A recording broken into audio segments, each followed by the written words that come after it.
আমি নিজে এমনই একটা স্মার্টফোন কিনে ফেলেছি এবং 25 থেকে 26 হাজার টাকার মধ্যে এটা একটা বেস্ট অলরাউন্ডার স্মার্টফোন আমার মনে হয়েছে। না, এটা আমার মনে হওয়া, আপনার মনে হওয়া অন্যরকম হতেই পারে। যাই হোক, রিয়েলমি জিটি 60 অফারের সাথে বেশ কম দামে এখন পাওয়া যাচ্ছে। কেমন এই স্মার্টফোনটা? 25 থেকে 26 হাজার টাকার মধ্যে অনেক অনেক রয়েছে চ্যালেঞ্জ। তো এই চ্যালেঞ্জের মধ্যে একে দাঁড়াতে পারবে? চলুন না আমার ফুল একটা এক্সপিরিয়েন্স আপনাদের সঙ্গে শেয়ার করে ফেলি। ওয়েল, আমাদের কাছে রয়েছে এই যে কি এটা রিয়েলমি জিটি 60। যাই হোক, আমাদের কাছে যে কালারটা রয়েছে সেটা গ্রে, আরও দুটি কালার রয়েছে। আমার মনে হয়েছে গ্রে কালারটা বেস্ট। ওকে, এর জামা প্যান্টটা একটু খুলিয়ে দিই, আর খুলে দিলেই দেখতে কিছুটা এই রকম, এই যে দারুণ লাগছে, চকচক করছে। তবে একটা কথা বলি যে আমরা আনবক্সিং করে কিন্তু খুব আরাম পেয়েছি, একটা কমপ্লিট এক্সপিরিয়েন্স। যেমন এই বাক্সে আমরা স্মার্টফোন পেয়েছি, আমরা পেয়েছি ব্যাক কেস, এবং ব্যাক কেসের কোয়ালিটি দুর্ধর্ষ। সঙ্গে আমরা 120 ওয়াটের চার্জার পেয়েছি একটি ডেটা কেবল, সিম ইজেকশন টুল, আর রিয়েলমির ভালোবাসা। বেশ চকচক করছে স্মার্টফোনটা, তবে সব চকচক জিনিসই কিন্তু শোনা হয় না। এবং এই স্মার্টফোনটা বেশ বেশ হালকা। হ্যাঁ, আমি ইনহ্যান্ড ফিল যদি বলি, ডে টু ডে ইউসেজে কোনো অসুবিধা কিন্তু ডেফিনেটলি হয়নি। এবং যতবার আমি ইউজ করেছি স্মার্টফোনটা, ততবারই মনে হয়েছে যে ঠিক আছে, হাতে বড়ও লাগছে না, ছোটও লাগছে না, প্রত্যেকদিন ইউজ করার মতন ভালোই স্মার্টফোন। তবে একটা জায়গায় আমার খারাপ লেগেছে, এর বিল্ড কোয়ালিটি নিয়ে। ডেফিনেটলি বলছি যে বিল্ড কোয়ালিটি আর একটু ভালো হতেই পারতো, কারণ আমরা পলিকার্বনেটের ফ্রেম পাচ্ছি, আমরা প্লাস্টিক ব্যাক প্যানেল পাচ্ছি, আর এতটাই গ্লসি উপরেরটা, নিচেরটা একটু ম্যাট, তবে উপরেরটা এতটাই গ্লসি যে স্ক্র্যাচেস খুব তাড়াতাড়ি চলে আসবে।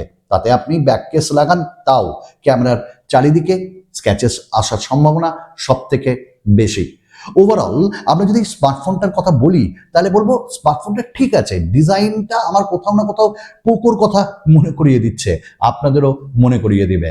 যাই হোক, ওভারঅল যদি স্মার্টফোনটার কথা বলি, ভালো বেশ স্মার্টফোনটা। যদি আমি এখানে আরও একটা ফিচার অ্যাড করি, সেটা হলো এটি আইপি সিরিজের আন্ডারে আসছে, অর্থাৎ এখানে IP65 আমরা এখানটায় পাচ্ছি। তো ওয়াটার অ্যান্ড ডাস্ট রেসিস্ট্যান্ট আপনি বলতে পারেন। ওয়েল, এই স্মার্টফোনে আমরা দুটি সিম কার্ড ইউজ করতে পারবো, কোনো মাইক্রো এসডি কার্ড ইউজ করতে কিন্তু পারবো না। এবং এই স্মার্টফোনটার উপরে এয়ার ব্লাস্টারও দেওয়া আছে, মানে আমরা স্মার্টফোনটাকে দিয়ে যে কোনো গ্যাজেটস যেটা, সেগুলোকে আমরা কিন্তু অ্যাক্সেস করতে পারবো ডেফিনেটলি। এবার তারপর যে কথাটা আসে সেটা হলো display, and the display looks like, দারুণ লাগছে না? লাগবেই, কারণ এখানে এলটিপিও ডিসপ্লে দেওয়া আছে। দেখুন, 6.78 ইঞ্চেসের একটা ডিসপ্লে, ছোট্ট একটা পাঞ্চল, বেজেলস খুব কম। ওয়ানপ্লাসের থেকেও 11R এর সঙ্গে আমি কম্পেয়ার করে দেখেছি, বস সত্যি মানে এই বাজেটে ডিসপ্লে দারুণ লাগছে। এজ টু এজ একদম ডিসপ্লে, কার্ভ ডিসপ্লে, এবং ডিসপ্লের সাইজও বড়, তাই কন্টেন্টও দেখে মজা আছে। এলটিপিও ডিসপ্লে মানে 120 হার্টজ থেকে 1 হার্টজ একদম চলে আসবে, মানে ফ্ল্যাকচুয়েট করে। এটা একটা দারুণ ব্যাপার আপনার ইউসেজ অনুযায়ী। এবং এখানে HDR10 এর সাপোর্টও রয়েছে। তো ওভারঅল আমি যদি বলি, তাহলে এই ডিসপ্লেতে আমরা যখন কন্টেন্ট দেখেছি, ওটিটি প্ল্যাটফর্মে কন্টেন্ট দেখেছি, ইউটিউবে ভিডিওস দেখেছি, কোনো অসুবিধা হয়নি। এবং HDR কন্টেন্ট সত্যিই ভালো লাগছে। কালার্সগুলো খুব পাঞ্চি, ভাইব্রেন্ট, এবং ডিপ ব্ল্যাকটাও আমরা পেয়েছি। এবং এখানটাই আমরা কর্নিং গরিলা গ্লাসের প্রোটেকশনও পেয়ে গেছি, ভিক্টাস 2। তাহলে অবভিয়াসলি এর স্ক্র্যাচেস লাগার চান্সটা একটু কম, যদিও প্রোটেক্টিভ ফিল্ম কিন্তু এখানে আগে থেকেই লাগানো আছে। 1600 নিটসের ব্রাইটনেস, দেখুন আউটডোরে ইনডোরে কোনো অসুবিধা হয়নি, এবং এর ডিসপ্লের ব্রাইটনেস সত্যিই ভালো। এবার 6000 নিটসের ওই সব ব্রাইটনেস আমি যাব না, কারণ ওগুলো সার্টেল টাইমেই কাজে লাগে। ধরুন আপনি HDR কন্টেন্ট দেখছেন, এবং সেই সময় কোনো একটা জায়গায় সেটা একটু হাইভাবে আপনাকে দেখাবে। তো ওভারঅল যদি আমি ডিসপ্লের কথা বলি, তো ডেফিনেটলি আপনারাও পছন্দ করবেন এর ডিসপ্লে। আমরা ইন ডিসপ্লে ফিঙ্গারপ্রিন্ট স্ক্যানার পাচ্ছি এই স্মার্টফোনটাই, এবং তারও যে ফিডব্যাক সেটাও কিন্তু খুব সুন্দর, জাস্ট এইভাবে টাচ করলেই খুলে যাচ্ছে। তো ওভারঅল ডিসপ্লে কিন্তু আমাদের ভালো লেগেছে। ডুয়াল স্পিকার রয়েছে এখানটায়, এবং এই ডুয়াল স্পিকারের সাউন্ড কোয়ালিটিও দারুণ। এবার আমি বলবো না যে মাইকের মতন আওয়াজ, হ্যাঁ মডারেট আওয়াজ, মানে খুব লাউড না, খুব কমও না, মানে একদম অনেস্টলি কথা বলছি যাতে আপনি না ঠকেন। মানে আমি বাড়িয়ে চাড়িয়ে বলবো আপনি কিনে নিলেন তারপর ঠকে গেলেন, গাল দিলেন, ওই সবের মধ্যে আমি নাই। তো ভালো সাউন্ড কোয়ালিটি থ্রু হেডফোন ভালো, কল কোয়ালিটি ভালো, নেটওয়ার্ক রিসেপশন ভালো। তবে একটা জায়গা ব্যাপারটা হলো 5G প্লাস আমাকে শো করছে না জিওতে, যেখানে অন্যান্য স্মার্টফোন আমাকে শো করছে। ভিওএনআরও এখানটায় সাপোর্ট দেখা যাচ্ছে না। তো আগামী দিনে আপডেটের মাধ্যমে অবশ্যই আশা করি যে আসবে। আমরা এতে আপডেটও পেয়েছি একটা, আপডেটের পর ক্যামেরা কোয়ালিটি আরেকটু বেটার হয়েছে এবং 120 হার্টসের রিফ্রেশ রেট খুব ভালো এবং ভাইব্রেটের যে ভাইব্রেশন মোটর যেটা হ্যাপটিক ফিডব্যাক দুর্ধর্ষ। এই দামে এক কথায় দুর্ধর্ষ। প্রত্যেকটি জায়গায় ইমপ্লিমেন্ট করা আছে, সে রিংটোনে হোক, সে আপনার ডিসপ্লে যখন আপনি কিপ্যাডে টাইপ করছেন তখনই হোক, বা ভলিউম ইনক্রিজ ডিক্রিজ করছেন তখনই হোক, সব কিছুতে এর হ্যাপটিক ফিডব্যাক সত্যি ভালো। এবার আমরা চলে যাব সরাসরি এর প্রসেসরে। এবার আমরা সরাসরি চলে যাব পারফরমেন্সে। পারফরমেন্সে তিনটে জিনিস কাজে লাগে, র্যাম কি দেওয়া আছে, রম কি দেওয়া আছে এবং প্রসেসর কি দেওয়া আছে। দেখুন এখানে আমার কাছে যেটা রয়েছে 8GB 256GB। এবার এখানে খেলেছে রিয়েলমি, যারা 128GB দিবে তাদের জন্য ইউএফএস 3.1, যারা 8GB 256GB নেবে বা তার উপরের ভ্যারিয়েন্ট তাদের জন্য ইউএফএস 4.1। তো আমার কাছে ইউএফএস 4.1, যেহেতু আমার 256GB, এবং এই স্মার্টফোনে LPDDR5X র্যামও দেওয়া আছে এবং র্যাম ম্যানেজমেন্ট এক কথায় দুর্দান্ত। সব অ্যাপস মেমোরিতে আছে, অনেকক্ষণ পর খুললেও ওই একই জায়গা থেকে খুলছে এবং হাজারো কটা অ্যাপ যদি আপনি ব্যাকগ্রাউন্ডে রান করেন কোনো অসুবিধা নেই। স্ন্যাপড্রাগনের 7+ Gen 3, যেটা একটা 4nm টেকনোলজি প্রসেসর, প্রায় 8 সিরিজের কাছাকাছি, 1 লাখের ওপর ভাইয়ের অন্তত বেঞ্চমার্ক স্কোর। কিন্তু আমরা স্কোরে যাব না, এর পারফরমেন্স কেমন। পারফরমেন্স আমরা বিভিন্ন রকম হেভি টাস্ক করেছি, ভিডিও এডিটিং করেছি, রেন্ডারিং করেছি এবং BGMI, call of duty, free fire, shadow fight, এরকম বেশ কিছু গেম খেলেছি। গেম খেলে আমাদের কোনো অসুবিধা হয়নি এবং যে এফপিএস কনস্ট্যান্ট পেয়েছি এবং হাই গেমিংয়ের জন্য এই স্মার্টফোনটা রেকমেন্ড করা যেতে পারে, হিটিং ইস্যু নেই। তো এইটা একটা দুর্দান্ত ব্যাপার। এবং এর যে থার্মাল যদি আমরা চেক করেছি এবং সেখানেও এর থার্মালটা একদম গ্র্যাপটা সুন্দর গ্রিন। তো সব মিলিয়ে পারফরমেন্সের জন্য কিচ্ছু ভাবতে হবে না, চোখ বুঝে যারা গেমার তারা কিন্তু এই স্মার্টফোনটা নিতে পারেন, যারা হেভি টাস্ক করতে ইচ্ছুক তারাও এই স্মার্টফোনটা নিতে পারেন। এবার ক্যামেরায় চলে আসি। ক্যামেরার ক্ষেত্রে এখানটায় দেওয়া আছে দুটি ক্যামেরা।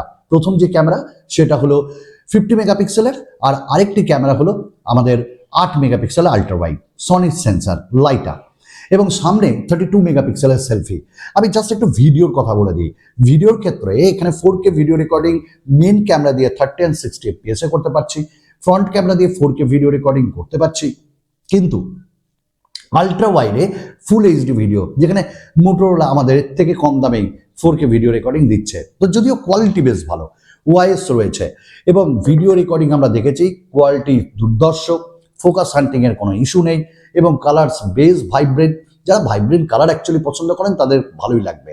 তো ওভারঅল এখানটায় পোর্ট্রেট মোডে ভিডিও করতে পারবো, তো নাইট মোডের ভিডিও মোটামুটি ভালোই। এবার আমরা ক্যামেরায় চলে আসি। ভাই সিরিয়াসলি বলছি, আমার খুব ভালো লেগেছে ক্যামেরা কোয়ালিটি। এর যে মেইন ক্যামেরা সেন্সার সেটা আউটডোর, ইনডোর, লো লাইট এবং কম লাইট সব রকম জায়গায় পারফরমেন্স দুর্ধর্ষ দিয়েছে। আমরা আউটডোরে নিয়েছি কয়েকটা স্যাম্পল, আপনারা দেখুন, দারুণ। ডাইনামিক রেঞ্জ ভালো, কন্ট্রাস্ট আছে বেশ ভালো এবং হাইলাইট খুব সুন্দর দেখাচ্ছে এবং ক্ল্যারিটি, শার্পনেস সেটাও কিন্তু খুব ভালো। এবার আমরা পোর্ট্রেট মোডে কিছু নিয়েছি, সেখানেও এজ ডিটেকশন একটু এদিক ওদিক হয়েছে, বাট ওভারঅল যদি আমরা পোর্ট্রেট মোডে 2x-এও যাই সেটাও ভালো। সব মিলিয়ে এটা কিন্তু ডিজিটাল জুম, সব মিলিয়ে এর ক্যামেরা কোয়ালিটি মেন ক্যামেরার অবভিয়াসলি ভালো। আল্ট্রা ওয়াইড আমাকে একটু সত্যিই করেই মানে ভাবিয়েছে, এত সুন্দর হতে পারে 8 মেগাপিক্সেলের ক্যামেরা।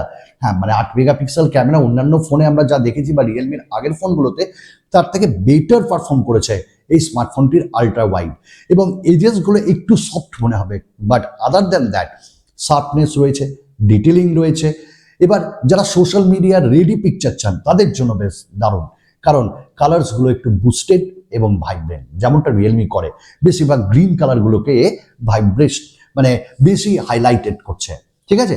তো ওভারঅল যারা ফ্রন্ট ক্যামেরা ভালোবাসেন তাদেরও এটা ভালো লাগবে, কারণ ফ্রন্ট ক্যামেরার কোয়ালিটিও দুর্ধর্ষ, পোর্ট্রেট মোডেও ভালো, শার্পনেস রয়েছে, ডিটেলিং এর অভাব নেই, এবং নাইট মোডের যে picture, rear camera, ultra wide and front camera দুর্ধর্ষ।